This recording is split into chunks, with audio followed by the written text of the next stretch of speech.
Welcome, everyone, and a very warm good afternoon to all our speakers, guests, founders, professionals, and members of the MXR community joining us today.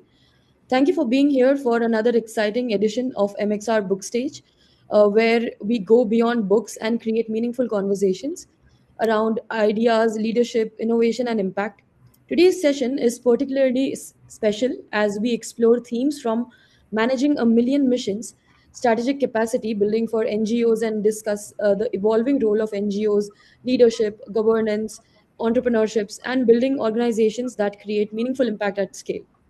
Before we begin, let me take a moment to share a little bit about Mixer World. Mixer World is a curated ecosystem that brings together founders, innovators, investors, authors, experts, and communities through experiences designed to spark meaningful connections through mixers, focus group discussions, innovation treks, masterclasses, global challenges, and curated networking experiences. Mixer creates spaces where ideas are exchanged, collaborations are formed, and businesses and communities grow.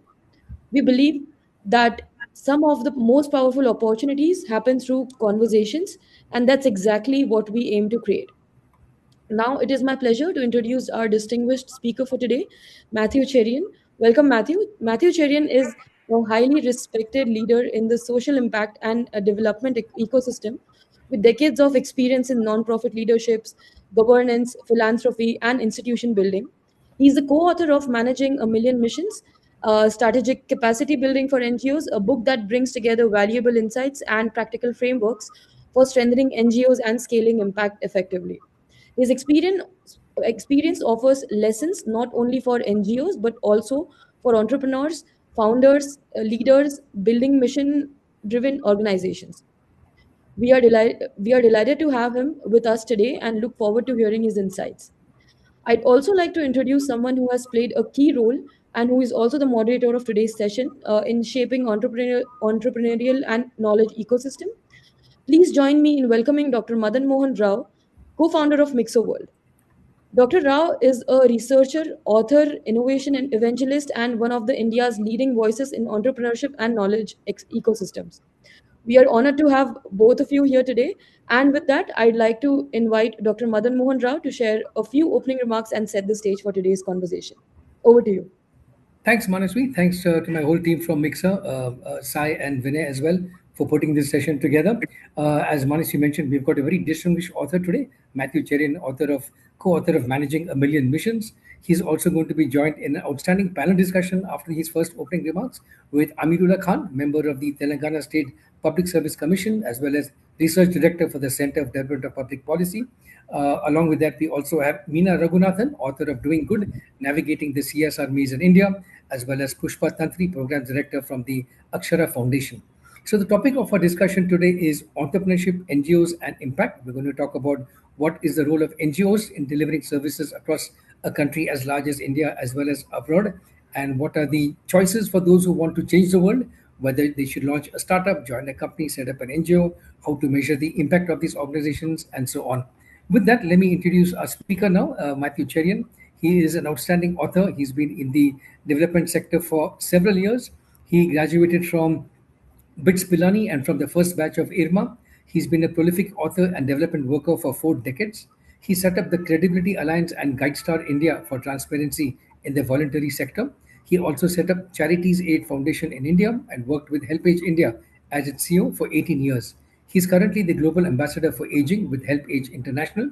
He also chairs a committee of experts for Senior Care Aging Growth Engine, which comes under the Department of Science and Technology and is an initiative of India's Ministry of Social Justice and Empowerment. A very qualified speaker, a prolific author. Matthew, over to you. Let's hear some of your thoughts and views on the NGO world. Matthew. Thank you, Madan, for inviting me to the MXR event today. And the history of this whole thing is started in 2014 when people asked me to write about the history of the NGO sector. So it came up with my first book, which is A Million Missions. And The Million Missions was a resounding success because it traced the path of the NGOs from 1857. 1857 was the first War of Independence, or as the British call it, the Mutiny of 1857. But what happened was this found out that there were a lot of non-profit organizations working across supporting the freedom movement. So the government came up with the Societies Registration Act of 1860, which was the forerunner, and most of us, even Helpage was registered under it. Many other societies are registered under the same act.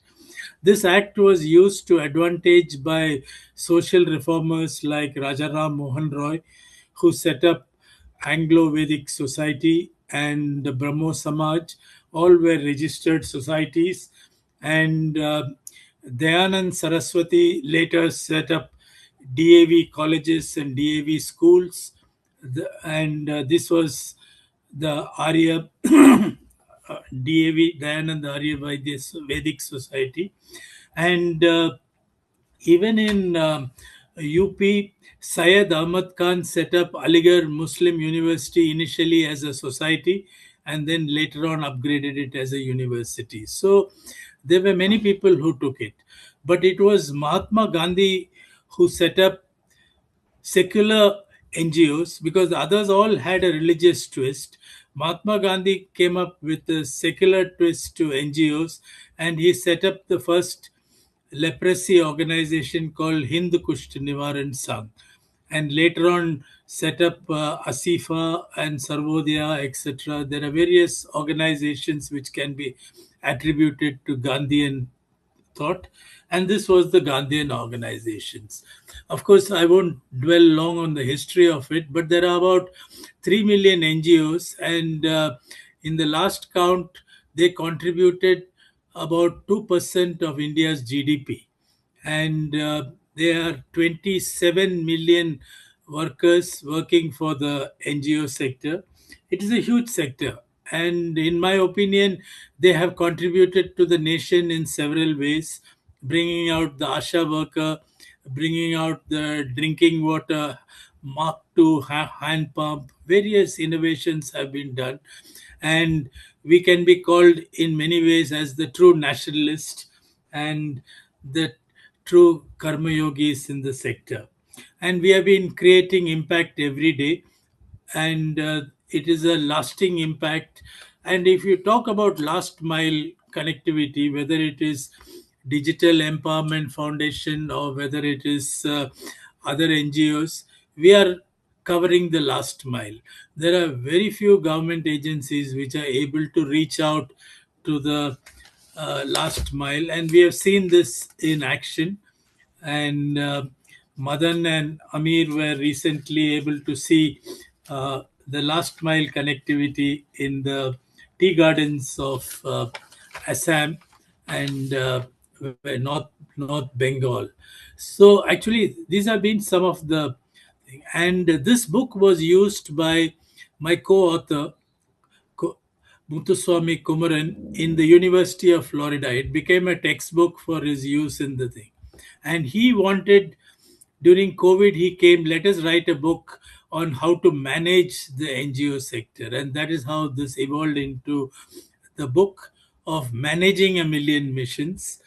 And the book has got 19 chapters, ranging from strategic capacity building to strategic fundraising, and looking at, we are asking the reader to look at the key insights of our experience over 40 years in the sector, so that we can give back to people.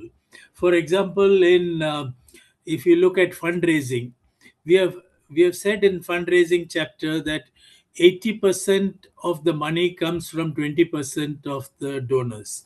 That means Pareto law is applicable even in fundraising, and that is, you have to identify who are your 20% who will give you the 80%.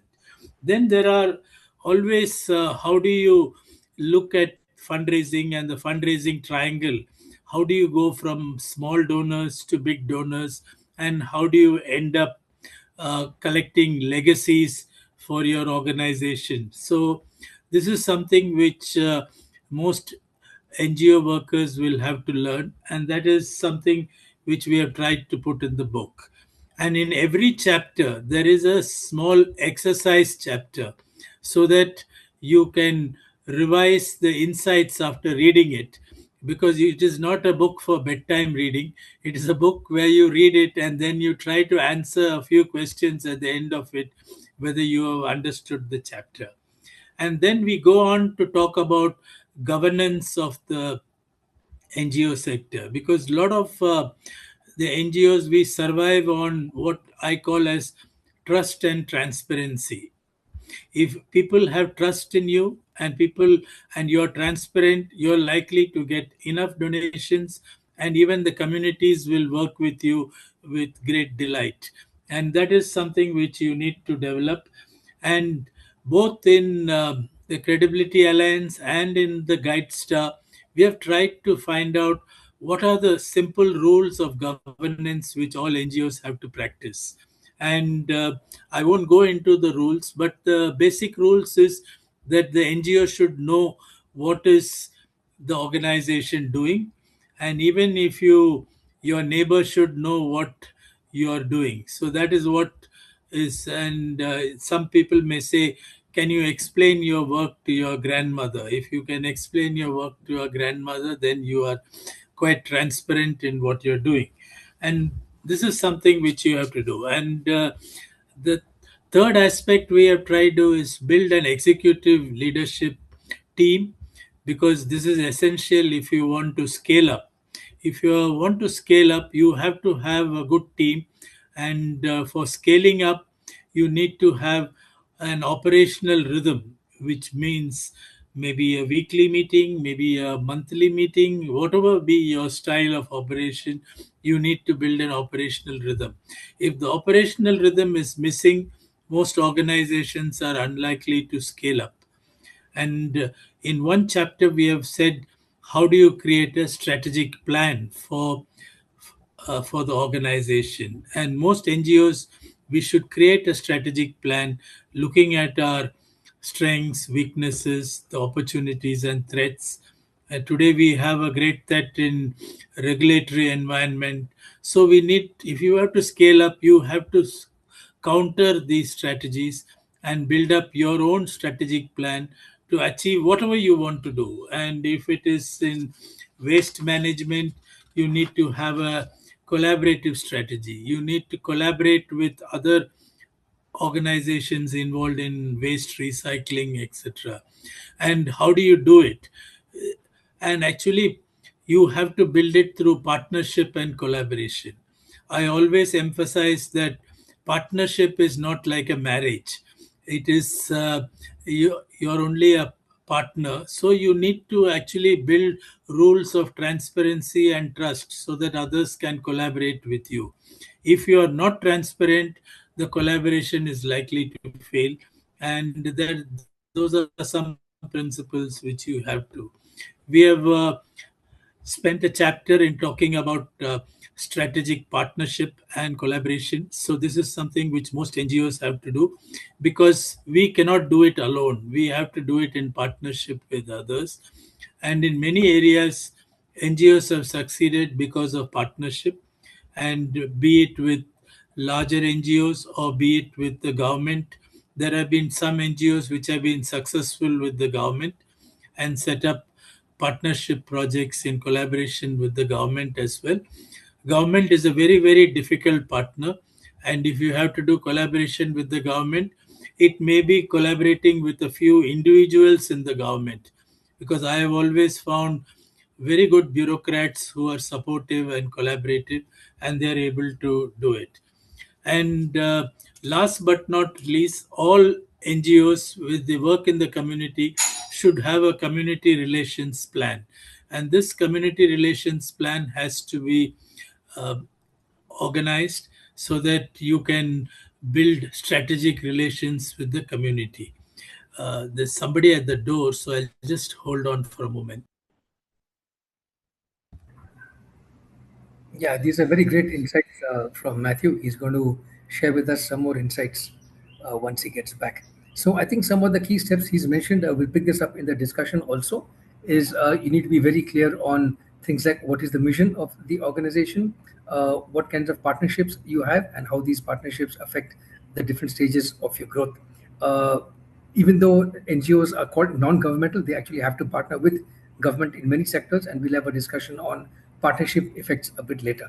But till then, let's get on with the rest of Matthew. Yeah, Matthew, go on. I just summarized some of the points you mentioned. Go on. Yeah. So, um, the other major contribution that we have to do is to build volunteers. Many organizations, we cannot survive with paid staff. And the reality of an NGO is to develop a cadre of volunteers. And we had many elderly volunteers in HelpAge who would come and work pro bono and build up large parts of our organization through this work. And this is a result of again, it's a collaboration with the senior citizen community, and there are many people who after 60 years are not even useful for their own families. Many wives say, why don't you go out and do something rather than sit at home and irritate us all the time? So many seniors come to organizations like HelpAge to do some voluntary work. But actually managing volunteers is an art by itself, because they require a lot of attention, and you need to have some kind of volunteer coordinator or somebody who coordinates these volunteers. Otherwise you will create confusion within the organization. And so there is the reason for building volunteers, and most successful organizations have built a lot of community volunteers, whether it is the self-help group movements across many NGOs. They all run on voluntary spirit. That is why this sector is called a voluntary sector, because of the number of volunteers that we have. And the we need to actually build a cadre of volunteers, and otherwise the organization's overheads will go up, and as a result of it, costs are these days very difficult to control. So I would encourage every NGO to have a good complement of volunteers which you can manage, because unmanaged volunteers can also be a problem, so you need to put it in. So to summarize, what I would say is, if you want to scale up, you have to choose the path of partnership and collaboration, and you need to also have some form of strategic plan in mind, and you need to build an atmosphere of trust and transparency. If you can do all this, you can create huge impact, and also last mile delivery will be very well organized in such organizations. So I'm going to stop here and then request Madan to ask me some questions if she wants to. Yeah, sure. Matthew, thanks so much for giving us a short capsule of the issues you raised in your book and some of your own experiences in this space. I've got a few questions for you, but later on we'll have the panel jump in also with some of their own perspectives and questions. My first question for you is starts from the very beginning. There are many people in late college years, or who've just graduated, or mid-career professionals, or late-stage career people who want to do something for society. They've got some idea, and a typical first thought which comes to the mind is, should I set up a for-profit company, or should I set up an NGO, or should I set up some other kind of category organization?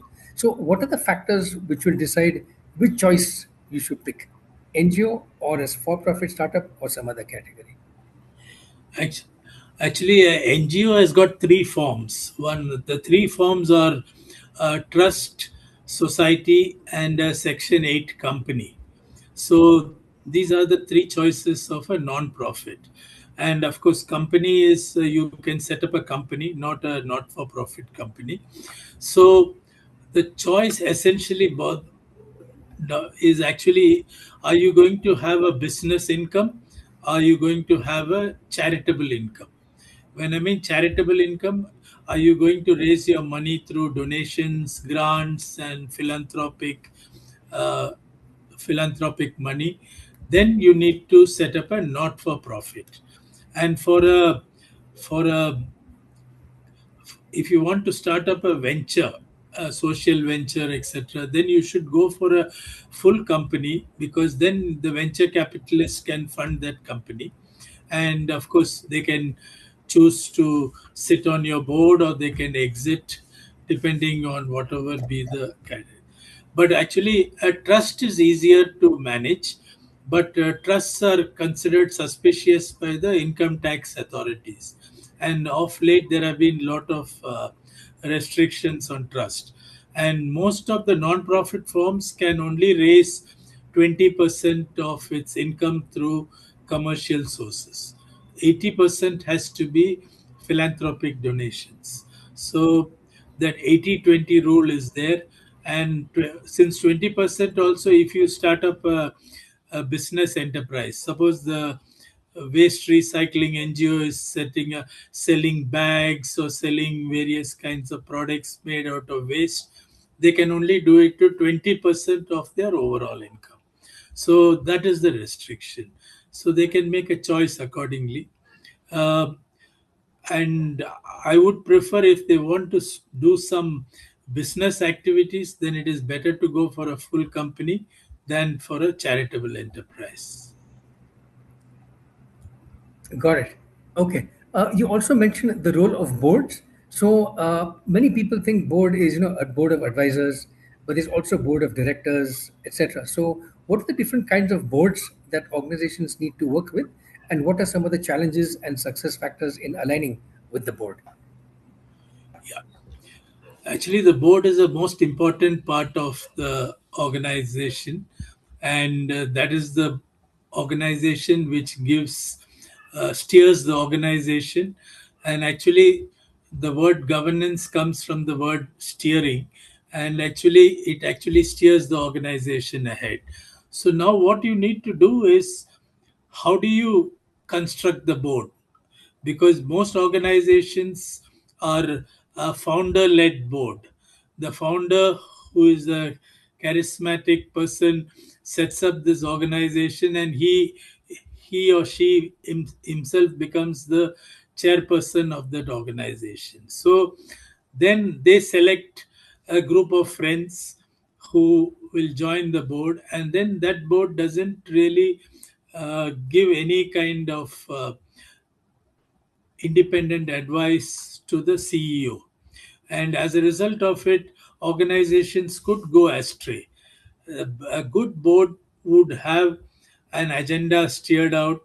The board will also ask the CEO to come up with a strategic plan to drive the organization ahead. They will also ask them to counter what are the risks which the organization is facing up. Though they meet only 3 or 4 times a year, a good board can give you strategic advice, be it in fundraising, be it in how to collaborate with the government or how to do other things, because of their own experience. A carefully selected board is a very useful thing. But most organizations in the NGO sector have very weak boards. They have weak boards because they don't want the board to control this organization. They want to do their own thing. As a result of it, certain boards become weak, and after some time, when there is a crisis, the board doesn't step in. Otherwise, the board can step in when there is a crisis. Uh, it could be a regulatory crisis, it could be a crisis of financial uh, weaknesses. If they're not raising enough money, then the board steps in and puts in their efforts. And some boards have, I have used certain boards, they can also get you funds from other organizations. They will say that, oh, I'm connected to so and so organization, I can get you funds from there. So they connect you also to other organizations. So board has got several useful purposes, but the main thing is to steer the organization through good times and bad times. Yeah. Madan, I seem to have lost you.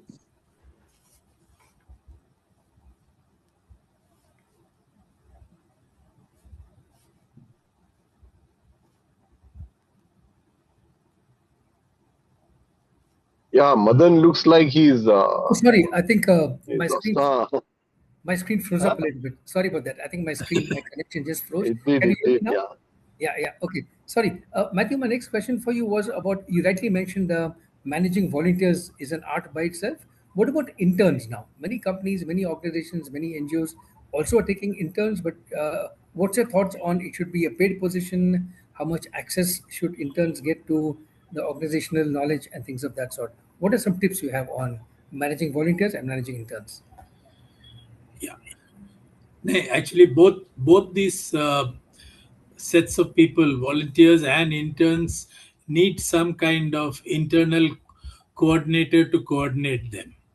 And access, there are access, of course, you can give them email id, temporary email id, and access, maybe depending on what kind of access you want to give. You can't give them complete access, but you can give them limited access depending on the work they're doing. If they're working on human resources, they can have access to the human resource database or whatever they want to analyze, etc. If it is on areas of governance, then they can be given access to certain parts in the governance. But complete access is not advisable depending on the intern, because you can, if you have if you have like 100 interns in your organization, it could be difficult. But volunteers, of course, volunteers are given specific tasks. Like for example, volunteers who help on a medical side are given work to look at the patients, ask them questions, and do the uh, initial triage conditions, so that the doctor can then quickly fill in all the other details for looking at the patient. Then, of course, in palliative care, we have volunteers who are actually doing some kind of counseling service. So they go to the patient, they talk to them, because talking to elderly patients is also a great need. Most staff are not able to talk. So just talking, listening to them, listening to their stories is also volunteers' activities, which are very useful and helpful both in mental health as well as in physical health. These are some. Great, thanks. You also talked about fundraising. What are some effective tips you would give for fundraising for NGOs? At what stage, how much, how often, what kinds of stakeholders, etc.? Actually, fundraising is a very wide topic. You could actually fundraise using different techniques. One simple kind of fundraising technique which many NGOs do is door to door fundraising or face to face fundraising, or raising funds in malls, in shopping bazaars, etc. This is one kind of fundraising. This again, you can use volunteers, or you can use young students who can go and fundraise and give a story, etc. But again, this has to be managed well, and it can't be just one off. It has to be a continuous process. Then there is a direct mail fundraising, where you send mailers to people and ask them for funds. Again, this has to be operated with proper databases, otherwise you will be wasting your money sending your mailers to people, etc. Today, of course, we have fundraising on social media, and you can raise money on Instagram, on Facebook, and various other medias. And LinkedIn has also come in as a major source for fundraising, because LinkedIn helps you to uh, find out the details about the CSR managers, and the details of the. So many CSR managers are contacted through LinkedIn, and as a result of it, you can get an appointment, because unless you get an appointment, everybody talks about CSR money, but unless you get an appointment with the CSR manager, if you send a proposal, most likely it will be not even read, So as a result of it, it is better to meet it, and LinkedIn has proved a better way of fundraising. And in fundraising is, of course, the simple theory is you got to ask and it will be given. So asking is a problem. Many, even I've seen NGO leaders who are not very good at asking. They are hesitant in asking. So you need to ask. Of course, if you ask, it will be given. And the second area of fundraising is, once you have a donor, how do you keep fundraiser relationship going continuously? I used to get funds from Meena Raghunathan when she was in GMR. So how do I maintain contacts with Meena? How do I keep reporting about what we have done? So the building the relationship is very important, because otherwise you fundraising without a relationship is a not a good thing, because you may get a single donation but you will not get a repeat donation. it is like it is like sales. Once you make a sale, you won't get a repeat sale. Like that, in fundraising you won't get repeat unless you are able to build a relationship. So relationship is part of it. And also having a database which will uh, see that whom are you tackling, because we talked about scaling up. If an NGO wants to scale up, they need to talk to a set of donors and find out who is their target audience to raise money. So these are some areas which they have to look at. And every organization has to make a fundraising plan, how much of funds they will raise through corporates, how much through philanthropic grants, how much through individuals donations. Individual donations are the easy lot, because they do not impose any restrictions. But if you get money from a philanthropic source, they will give you 20 conditions. You can't do this, you can't do that, you can't. And so, as a result of it, we call that money as restricted money.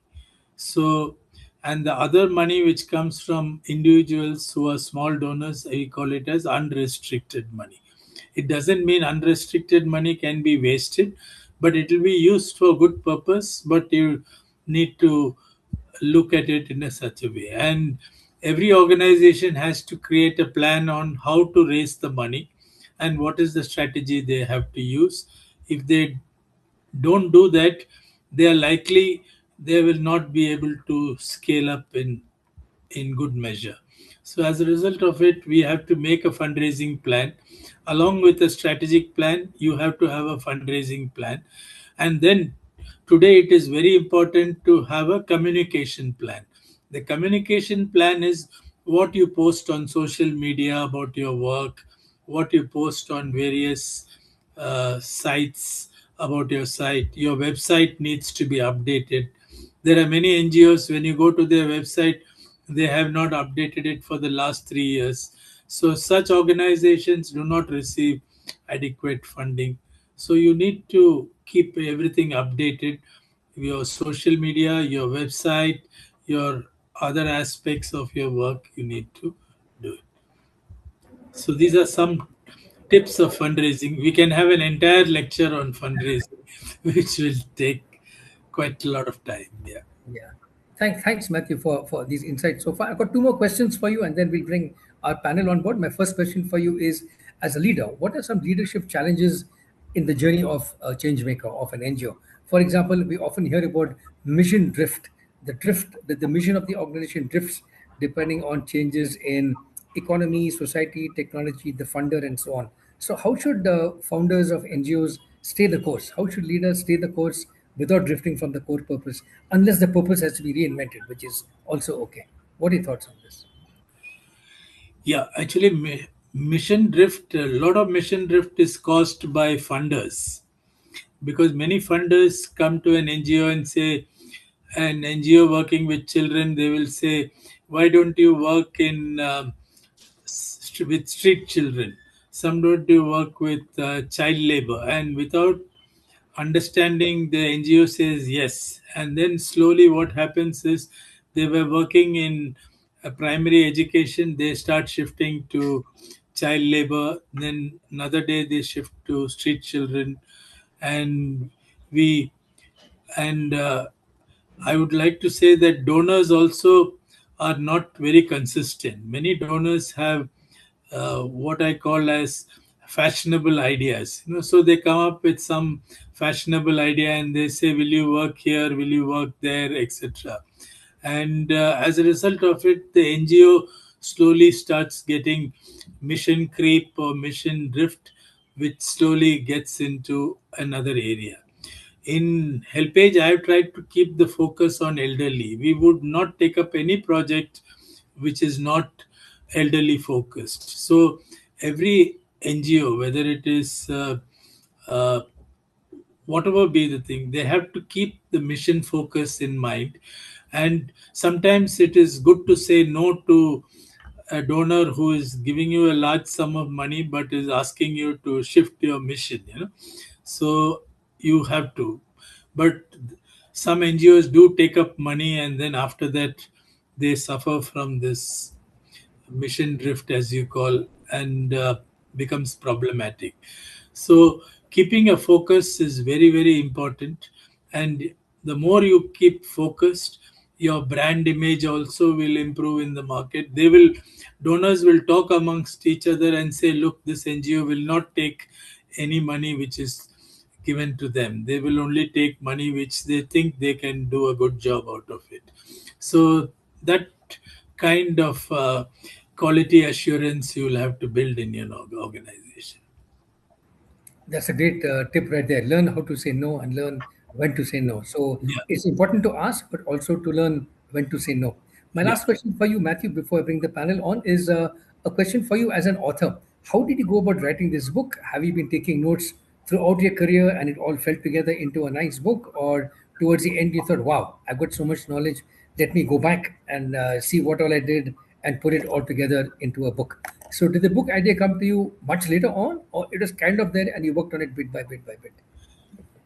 No, my first book was based on what you said. I had notes and I had various things which people told me, why don't you write it in a book? And so I wrote it in a book. So that took about 2 years to compile and put it in the form of a book. And at that point of time, I was working in helpage as well. So I was doing that on the side.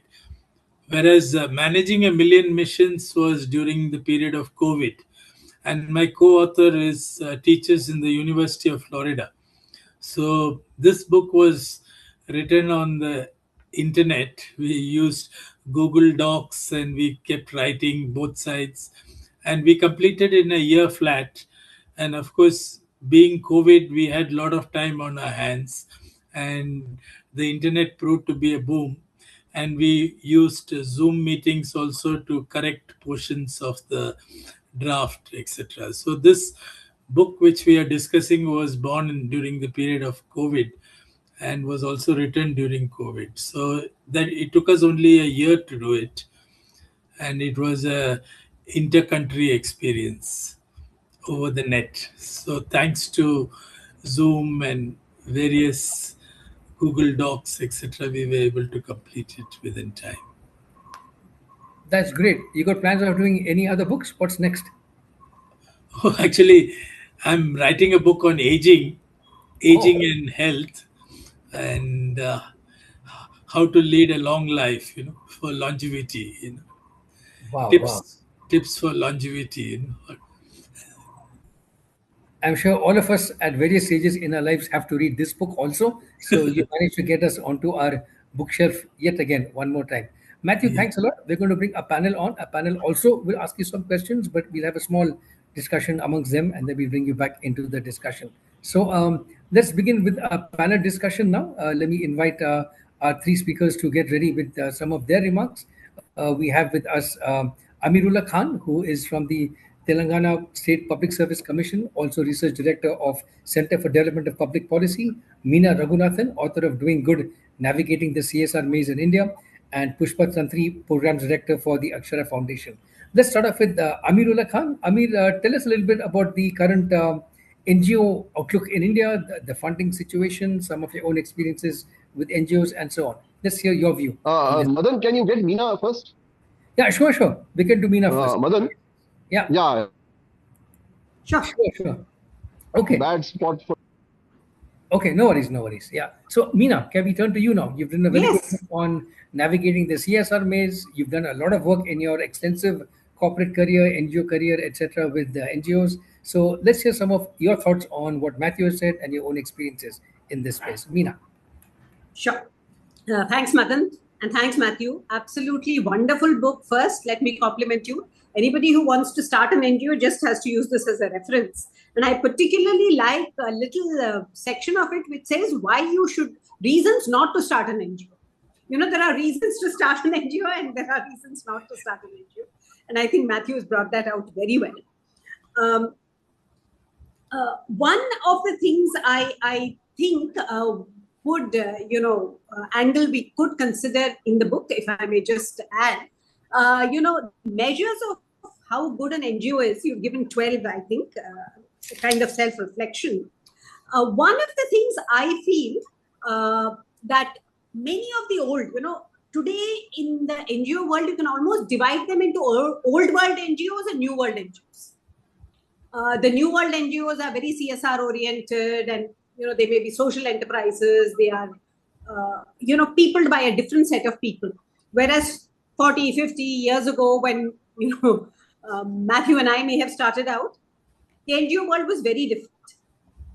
I see one of the problems that's happening is that the old world NGOs are really quite cut off from what is happening today. Not in the sense they know that CSR has to be approached, all of that, but what they seem to have lost out is the spirit of entrepreneurship. After all, NGO started out as an entrepreneur. That founder was an entrepreneur. Today we call them entrepreneurs. In those days, whatever the term, founder, NGO founder. But the old NGOs don't seem to be able to pivot and become as entrepreneurial as they need to be. Yes, they are seeking CSR funds. They are learning how to put the formats. They are learning how to build databases. But is the spirit really keeping up? And I think to Matthew's point of governance and boards, are their boards competent to steer them in this direction is something that really, when I look now as an outsider, I've been 20 years in NGOs, 15 years in corporate CSR. When I look from the outside, having left both the roles, I feel that those NGOs which did pioneering work in India have kind of lost the edge. And how are they to reinvent themselves? These lessons are very good. This book is very useful for somebody starting up. But there should be a book on reinventing NGOs. I think that's what I feel. Because we have that wealth of knowledge, expertise, passion, commitment, but they are not attuned to the new ways of working with the world. So that would be just one point I would like to make, because entrepreneurship, risk-taking, innovation, as a measure of the quality and growth of an NGO are very, very necessary. And we are not looking at that as an aspect of how you grade an NGO currently. You're saying, are their documents all right? Are they, are they reporting properly? X, Y, Z. Do they do strategic planning? But do they look at innovation? Do they think of themselves as innovators and entrepreneurs? I think this is a field that, an aspect that we must touch. And of course, the very, Matthew was kind enough to say that, he recalled that we worked together. And I must say, LPH was one of the organizations, you will never fail to get the report. They know how to, really be on the ball on that. And it was always a pleasure working with them. But the tension between corporates and NGOs persists. It used to be tension even 40 years ago, but for a different reason. Why was it a tension? Why was the tension between corporate and NGO? Because the NGOs at that point saw their role as pointing out deficiencies. if a company was polluting, it was the NGO which sprang into action and brought that out, right? Today, the whole balance is tilted. Which NGO will dare to point out wrongdoings of a corporate sector when their whole existence depends on funding from the corporate sector? So I think this is a very, very dangerous thing that has happened. We have dumbed down a voice of protest without really, maybe we didn't mean to. I don't think the whole thing was engineered to do that, but the result is that. So you do not have advocacy NGOs, you do not have protesting NGOs, you have NGOs who try to implement sincerely based on the resources given to them, mainly by corporates. And I think this is a very serious thing that is happening, which we should be alert to. So yeah, those are the two things I wanted to say at this point. If there's any questions or anything else specific, be happy to address. Yeah, you also have a book coming out on ESG, right? What are some of the implications of this for the NGOs looking at environmental sustainability and so on? Does it mean there are more funds available for them? They got more power from the government to do certain things? What does it mean? The ESG agenda, sadly, there are many contradictions in the ESG, CSR agendas. ESG is supposed to look at the internal performance of a company. How it does its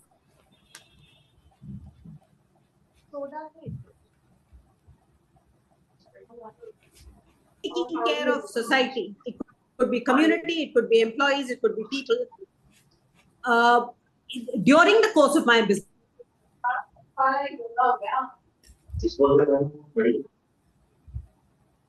can you mute yourself? How you spend 2% of the profits you make from your business. So the two have become, though they should all be the same, they have become two very, very contrary. So if you are, many companies think they are very socially responsible because they've spent 2.2% and not 2%. Not questioning how did I make my profits, out of which I spent 2.2. So it's actually going at two different directions, which is not a healthy trend. Per se, ESG will not bring more projects to the NGOs because ESG is something that the company has to do itself as a course of its business. But what it may happen is that the company leadership becomes more sensitized to social and environmental issues. So they may be more, developing more sensible, strategically aligned projects as part of the Cs. So I think that's the direction. And I think NGOs should help to show corporates that direction. Yeah, great. So that would be mine. Yeah, thanks, Meena. We also have another big session coming up on World Environment Day on June 5th. We look forward to one more session from you there and your book launch at that time. Thanks. We'll come back to you once we finish another round. Amir, are you ready to join us now? Amirullah Khan is from CDPP. Amir is going to share with us now some of his thoughts on policy issues for NGOs, the current situation in India, and what should aspiring NGOs, current NGOs look forward to. Amir. Thanks so much, Madan. I hope I am audible and clear. Super. Yeah. So thanks so much. Firstly, thanks to Matthew for all that he has done for the sector, and particularly for documenting and writing this. There is such little literature on the NGO sector in India. That when you look for some serious reading or look for some serious research, there is really preciously nothing, and I can say that with a great deal of confidence that if you do, and I invite all those who are listening to this to look up, all use every AI engine you have, and you will find that there is very little written about a sector that is as big and as strong and I dare say as influential as the Indian NGO sector. So and Matthew stands out as somebody who's done this remarkably well, and all that I have read in Matthew's earlier book and this, just makes it so makes clear that this kind of writing and insight was required. Now, as far as my point or what you asked me to say on the NGO policy, I would like to start off with something that that has been troubling me for a bit, and that Meena raised so well, and that is the first thing, that what is the NGO for? Why do we have a non-governmental organization? Uh, and I must remind everybody who's listening to this that the evolution of the NGO actually started off, and those of us who are from that vintage remember that the earliest terminology that we used was called the voluntary agency. It, we were all the VOLAC people, as we used to call ourselves. That these were agencies that were basically doing volunteering work, and then came, the non-governmental organization, the civil society, the non-profit organization as of now. So there is, even the terminology has taken some root.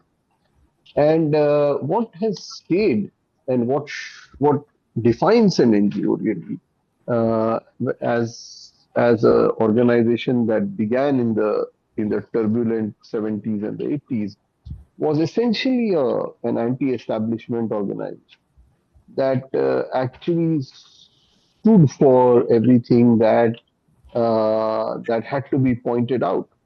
And if you remember, the NGOs really became big and civil society became important after such disasters as Bhopal and the entire environmental issue. Uh, and from there um, to the 2004 budget, and Madan, if you remember that first budget that Chidambaram unleashed with the new government, it had, somebody did a count, and that budget speech had some uh, NGO mentioned some 95 times. So that was the journey, from being an anti-establishment institution to being co-opted by the government. That was the 20 years that we saw between 1984 and 2004. The journey of the NGO over the last 20 years has been that of a somewhat hostile non-partner. Uh, it began when those nuclear tests were being carried out. That nuclear plant at that Kodamkulam was being resisted, and Prime Minister Manmohan Singh himself had said that the NGOs are playing a role that is detrimental to progress. So from there to now, where the NGO sector is, more or less seen as a foreign-funded sector that, in Ajit Doval's words, is essentially seditious in nature. That's what he said in one of his addresses in 2019, that the NGO is the cause for sedition in India. So the policy on NGO has been all over the place, from being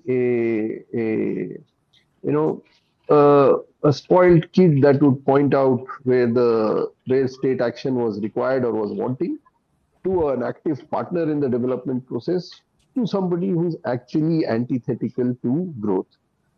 And that is where you find that today, as Matthew said when in his opening remarks, that the atmosphere for the NGO has become increasingly more difficult to operate on, and the hostility that one sees from the state, from the police, from the corporate sector, from media, is pretty obvious.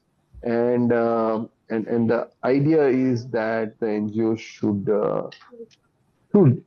and look at the irony, that the NGOs should now be a partner with the state. So it's come a whole circle, that the belief now, even within NGOs, is that we must work with the government, for the government, and you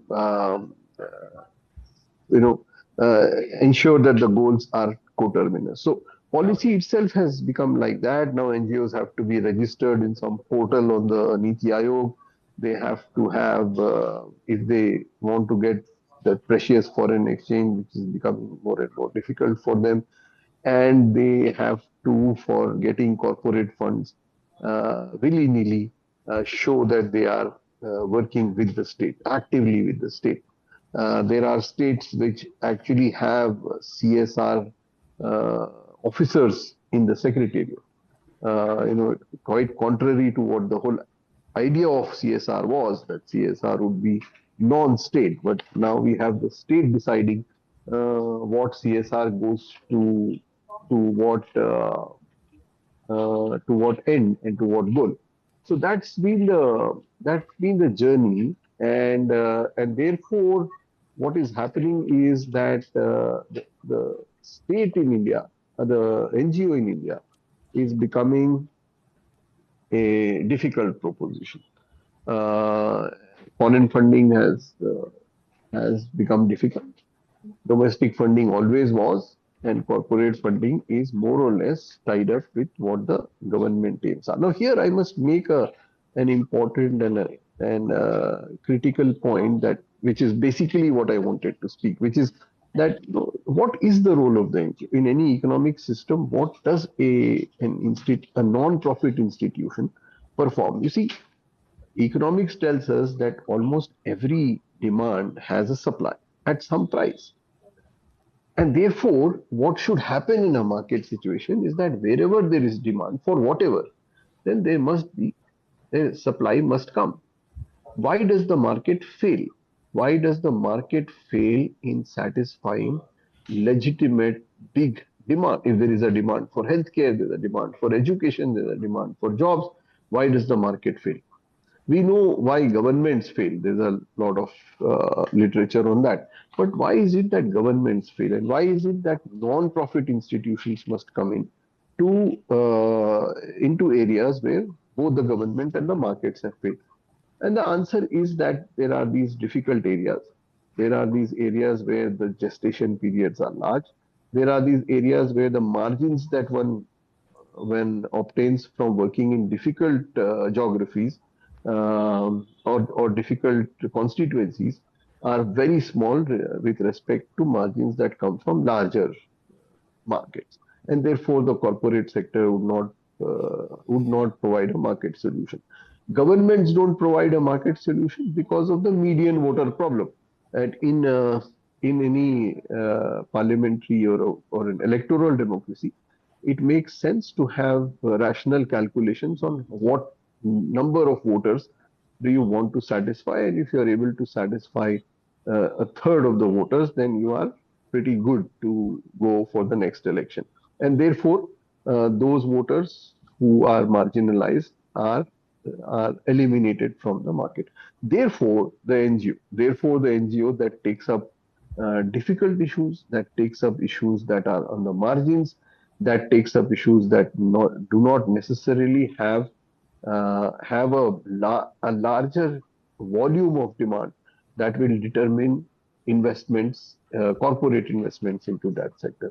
And the NGO performs a very big task of piloting difficult solutions, and getting them ready for scale up and for replication, which again Matthew talks about, and that chapter of his talks about very eloquently. That has been the role, and that is the role that I think policy must underline.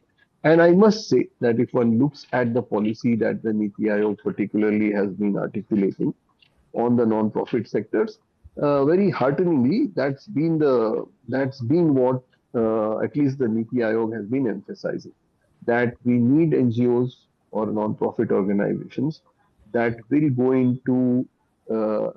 go and test out difficult solutions, that will pilot them and get them ready for scale to be used either by the corporate sector or the public sector. And I think that's the direction that policy must take. That's the direction that the non-profit organizations must take. And that's where corporate sector must put in its money, because the end result is what each of these three stakeholders want to have: good, scalable solutions to pernicious problems that are not being solved by the state and the government, by the state and the market. Thanks, Madan. I think I've overstated what I want. No, I mean that's brilliant. I think that's a mini masterclass by itself on how to map out what are the gaps in society and the market, why these gaps arise, and how NGOs can step in. NGOs, NPOs.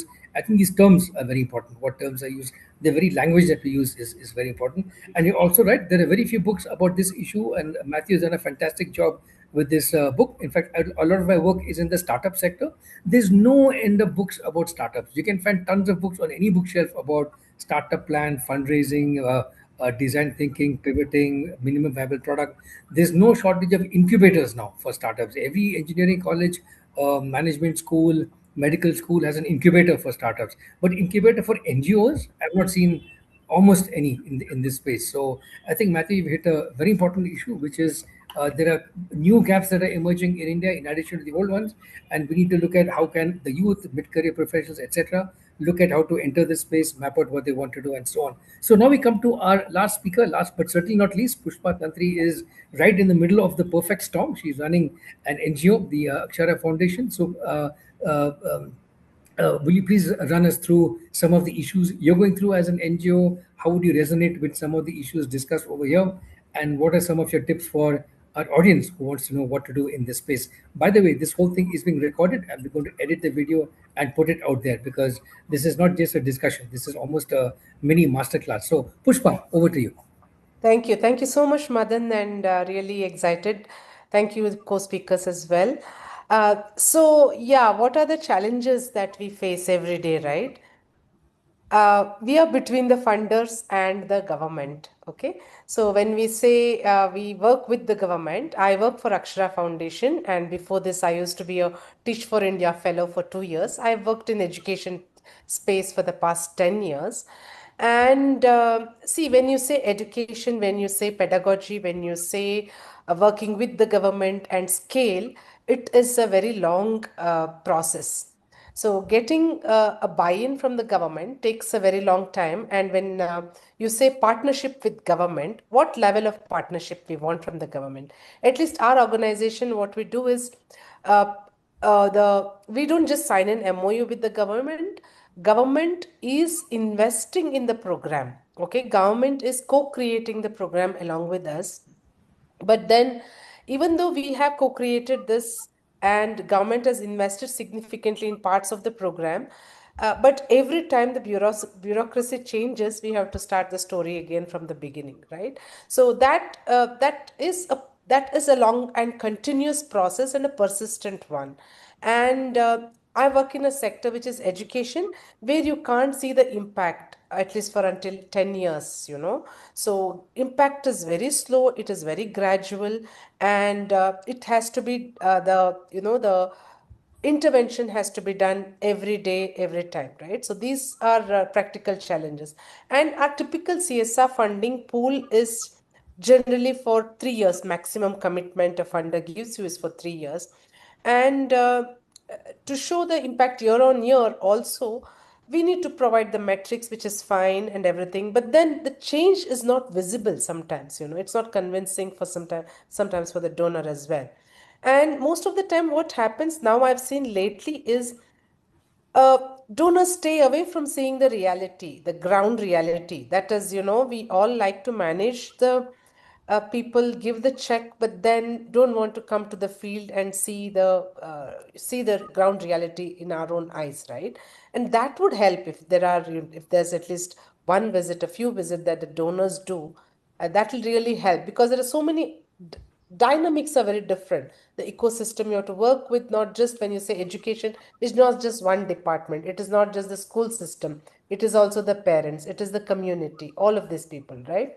And that's what, when you said like the mission drift, and that's typical of many NGOs, because you see one problem, then you see there are so many other problems surrounding this, and you want to fix all of them. And then you go on changing your direction, and also the pool of funding that you need also the priorities will change, and the same time you have to divide between different programs, that also gets diluted, right? So these are some of the challenges, but important thing is, for even though we've worked with the government for the past 25 years, let us say in Karnataka and in Odisha, and technically we are the sort of a numeracy partner for both the governments, but still, somewhere we are non-existent for for the government. They could just change the program like that in any instant, and you don't need to consult the partner also. That is a power inequality that we are having, right? So you're sandwiched between two big powers. One is the money and one is the program, that is the scale. When we say scale, it has to be government, nothing else can equate to that. And for both of them, NGOs sort of are, it's just a part of the game, not really important factor for them, right? So this is where it is. And but it's not so bleak. Every day, when you see the change, you really like it. And at least in the education space where I work, uh, the locus of control is mostly in the classroom, right? So for me, that has been the gratifying experience. The 2 years that I taught personally in Teach for India was the maximum change I could bring, because I could see the children learning. I could see the impact, as you say, directly. But when you say at scale, you're little, you're zoomed out from the ground, because you work indirectly with the government system, with the government teachers, and your locus of control and the influencing power is only so much, right? But not that it's not less, but then when teachers do use the pedagogy that you've taught and the methodology that you've advised, it is gratifying still, yeah. So I would say, to sum it up, the change is slow, it's a very persistent process, and the power inequalities are very high, both with the donors and with the government. And you sort of have to fight the battle every day in proving your existence. And one thing, lately with the CSR especially, there are so many reporting regulations that has come in, which is all right. But then what happens is, you think the data, the dashboards, the reports, all of these are interventions, but actually intervention is something else. These are just evidences of intervention, right? So, but what happens when people are, when there is so much of demand, that NGOs sort of struggle with their time, and disproportionate time is spent on providing these evidences vis-a-vis doing the real ground work as such, right? So these are all also the, and like sir was saying, overheads. We have to have volunteers, yes, but yeah, when you have volunteers, cadre of volunteers, you need to have the regulation also, especially when I'm saying you work with the children. I need to have a SOP for that, right? I cannot have volunteers doing what they want. So all this also requires a fair amount of work and money. It takes money. And one more thing is like funding cycles. So every time March we are suddenly very rich, and come April we don't have any money with us. So March everyone wants to fund you, and you have to spend that fund. 1 year ka fund they will give you, but they'll say you have to spend it in 1 week or 4 weeks. And but then April you don't have salaries to pay for the people, and this happens year on year. I wish there is a regulation on this for streamlining the giving and the cycles. It will be very useful if there's some regulation on repurposing the fund beginning of the year, rather than just dumping all the money in the March. Yeah. Yes, Madan. Great, thanks. Thanks, Pusha. One question for you I have is recruitment. How easy is it for you to hire in the NGO sector, given that a lot of youth are now distracted by all this startup stuff, corporate, GCC, whatnot, especially in places like Bangalore. So, how are you attracting people to work in the NGOs, and It is it easy to retain them for a while? What's the career progression for them? See, yeah, so it is okay in the space. It is not very challenging, neither is it very easy also, but you will get good talent. And but career path and the pay hikes are not equal. So usually when people switch over, they come into this sector, most of them are conscious of that fact, and they do come with that mindset. And it's not a big what do you say, it's not difficult to attract. And now I see a lot of fellowships are a good way for us to get the people. Like you have Gandhi Fellow, and I'm very happy to say that Gandhi Fellow Kirtana, I think, is the Minister of Education in Tamil Nadu, right? So these fellowships have given path for making the change in the real sense that way, right? So like Teach for India Fellowship, which I did, or SBI Foundation Fellowship. These are some of the pools that you can definitely attract good talent from. And the people who join these fellowships come with a certain mindset of, being in this sector and then working in this sector. And there is that stickiness to be in this sector also for some time and not generally switch over. Yeah. But yeah, they come with a mindset of limited pay hikes and, and also the reality of if the program doesn't get funded, yeah, your job is at stake. So those realities we have to live with. So I always tell my team that we have to upskill ourselves, we have to learn new things, and then, like any other sector, you have to learn new skills in order to be relevant, right? Great, great. Thanks, Pushpa. Before I ask Matthew to respond to some of these issues and questions that have been raised, anybody out there in the audience who wants to jump in and make a point or ask a question or a comment, this is a good time for you. Otherwise, Matthew, any responses to the questions, the discussions so far about the need to map out what's happening in the NGO sector, more publications in this sector, to flag some of the concerns which Amir raised, a day in the life of the struggle of an NGO, the way Pushpa just mentioned. What are some of your thoughts, recommendations, tips to the speakers?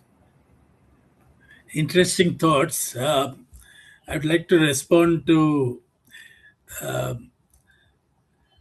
Meena when she said about ESG. Actually, I was involved in the high level committee which made the CSR guidelines and the 2% formula. So that time the questions being asked is it the 2% profits, or is it how is the 98% profits made? And is a company going to be responsible for the 98% of the profits, which is of course the ESG debate which is going on now. So that is of course more of a comment. But anyway, but one of the things that Pushpa raised was, in the guidelines we had said that NGO should utilize the money in the financial year itself.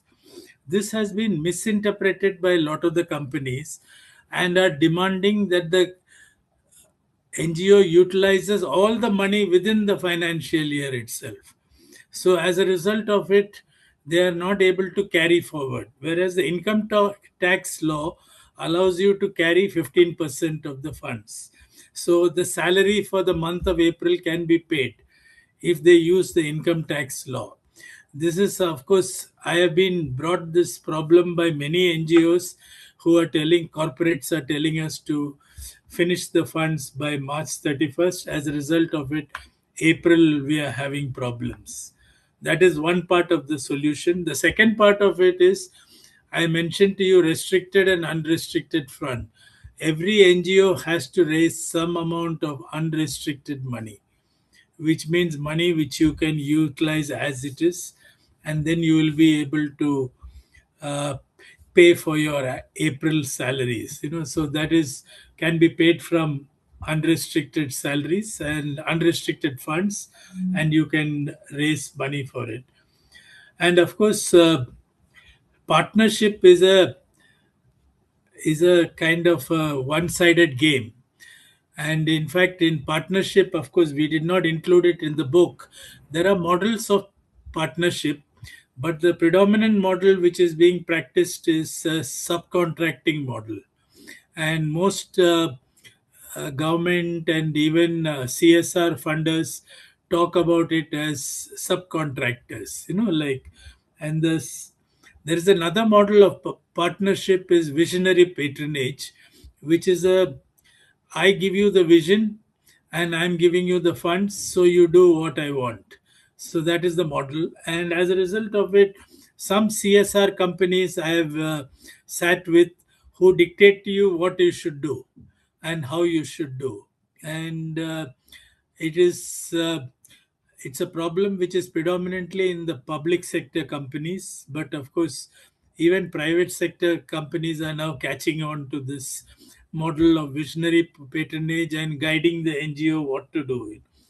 The ideal model for a collaborative thing is something called mutual governance, which of course, if you're working with the government, if you can share members of the board on each of your boards, like government takes you into a government committee on education, and you also include one of the joint secretaries in your board, so that you have a good cooperation. This model of governance is called mutual governance. These are, of course, I'm trying to give solutions, but there is there is a problem. And to Amirullah Khan, what happened in 2004 is Saida Hamid became the member of the Planning Commission.